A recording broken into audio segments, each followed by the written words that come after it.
Welcome back. This is Giri. RERA అంటే ఏంటి? RERA చట్టం ఎప్పుడు స్టార్ట్ చేశారు? Real estate regulatory authority. So, ఈ యొక్క రెరా చట్టం 2016 మార్చి 10 తారీఖున రాజ్యసభలో అయితే ఆమోదించారు. సో, ఇది అమల్లోకి వచ్చిన డేట్ వచ్చేసి 2016 మే 1 తారీఖు నుంచి అయితే అమల్లోకి వచ్చింది. ముఖ్యంగా ఈ యొక్క రెరా చట్టం తీసుకురావడానికి గల కారణాలు, ఒక ప్రాపర్టీ మీద ఇన్వెస్ట్ చేస్తున్నటువంటి కస్టమర్‌కి, అలాగే ఈ యొక్క రియల్ ఎస్టేట్ ఇన్వెస్ట్‌మెంట్స్‌ని ప్రోత్సహించడం కోసం ఈ యొక్క చట్టం అయితే తీసుకొచ్చారు.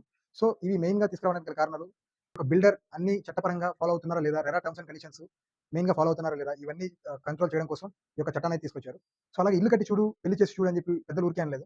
సో, పెళ్లి చేయడం ఎంత కష్టమో ఇల్లు కొనడం లేదా కట్టించడం కూడా అంతే కష్టం ఉంటుంది. సో, మీరు ఈ యొక్క విషయంలో, ప్రాపర్టీ బై చేసే విషయంలో మీరు ఫాలో అవ్వాల్సినటువంటి కొన్ని టర్మ్స్ అండ్ కండిషన్స్, మీరు బై చేస్తున్నటువంటి ప్రాపర్టీ కరెక్ట్ అర్బన్ జోన్‌లో ఉందా లేదా? సో, అక్కడ ఉన్నట్లయితే మీరు పర్టిక్యులర్ బిల్డర్ ఆ రెరా యొక్క టర్మ్స్ అండ్ కండిషన్స్ ఫాలో అవుతున్నారా లేదా? వాళ్ళ యొక్క పాత కట్టడ వాళ్ళ హిస్టరీస్ చూడండి. సో, ఆ బిల్డర్‌కి ప్రాజెక్ట్ ఇన్ టైమ్‌లో కంప్లీట్ చేసే కెపాసిటీ ఉందా లేదా? ఇవన్నీ చూసిన తర్వాత మెయిన్‌గా మీ యొక్క ప్రాజెక్ట్ అనేది రెరాలో రిజిస్టర్ అయ్యి ఉండాలి. So, thanks for watching. Please